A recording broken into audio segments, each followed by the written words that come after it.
फोटोडे चाकांचा सर व्यवसाय आणि व्यवसायाने मी माझं मेडिकल स्टोअर आहे. आता मेडिकल स्टोअर म्हणलं की सकाळी 9:30-9 वाजता उघडायचं आणि संध्याकाळी 10:30-11पर्यंत चालू ठेवायचं नॉनस्टॉप. दिवसाचं शेड्यूल एवढं बिझी त्यामुळे अशा कुठल्याच गोष्टी नाही, योगा म्हणा एक्सरसाइजचा तर काय विषयच राहत नाही. आता सकाळचं उठायचं शेड्यूल म्हणलं की 7:30-8 वाजता उठायचं. एवढी झोप घेऊन सुद्धा दिवसभरचा आळस, नैराश्य, डोक्यामध्ये असणारे विचारांचे ते काहूर ते कायमच असायचं. तर आता हे गेली आज 5-6 दिवस आहे. अक्षरशः म्हणजे 5 दिवसामध्ये झोपणं तर 12च वाजता आहे. तर सकाळी 5चा गजर वाजतो, गजर वाजल्याचा 1 मिनिट उठलेला असतो. मी आता गजर वाजणार आहे.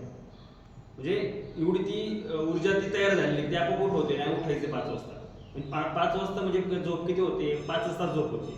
पण ती 5 तास झोप सुद्धा मला त्या 9 तास 8 तासाच्या झोपेपेक्षाही जास्त चांगली वाटते.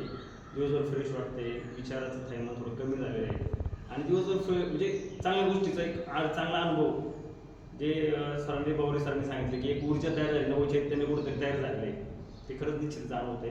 आणि त्यासाठी मी गुरुजींचा, आपल्या सरांचा, गुरुवरांचा, श्री रविशंकर सरांचाही खूप आभारी आहे.